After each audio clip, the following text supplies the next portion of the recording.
خاران میں principal F C special children school Shahzad Baloch نے wish news سے گفتگو کرتے ہوئے کہا کہ خصوصی بچوں کا school Kharan F C Balochistan south کی بے لوث خدمات اور تعاون کی ایک زندہ مثال ہے۔ اس اسکول کا قیام، ڈھانچہ، نظام، بچوں کے یونیفارم، کتابیں، مفت چائے وقفہ اور اساتذہ کی تنخواہیں سب کچھ ایف سی کی بدولت ممکن ہوا ہے۔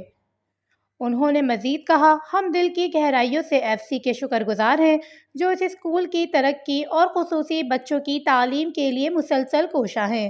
ساتھ ہی ہم معزز ایم پی اے شعیب نوشہروانی سے گزارش کرتے ہیں کہ ہماری عارضی پوسٹوں کو مستقل کرنے میں اپنا کردار ادا کریں تاکہ ہم مزید دلجوئی سے ان بچوں کے بہتر مستقبل کے لیے کام کر سکیں۔ انہوں نے وش نیوز سے بات کرتے ہوئے بتایا کہ ہمارا اسکول خاران کے لیے ایک تحفہ ہے، خاص کر ان فیملیز کے لیے جن کے گھر میں معذور بچے پڑھائے جاتے ہیں۔ ہمارے اسکول میں مختلف 4 اقسام کے بچے پڑھائے جاتے ہیں، جیسے کہ جسمانی معذوران، ذہنی معذوران، سماعت و گویائی اور شعبہ نابینا کے بچے ہیں۔ ہمارا مقصد ان منفرد بچوں کو ایک روشن مستقبل فراہم کرنا ہے، جس کے لیے میں ایف سی کا مشکور ہوں۔ انہوں نے مزید کہا کہ یہ اسکول ہمارے علاقے کے بچوں کے لیے ایک روشن مستقبل کی امید ہے اور ہم سب کو مل کر اس کی مزید بہتری کے لیے کوششیں جاری رکھنی ہیں۔ وش نیوز، خاران، بلوچستان۔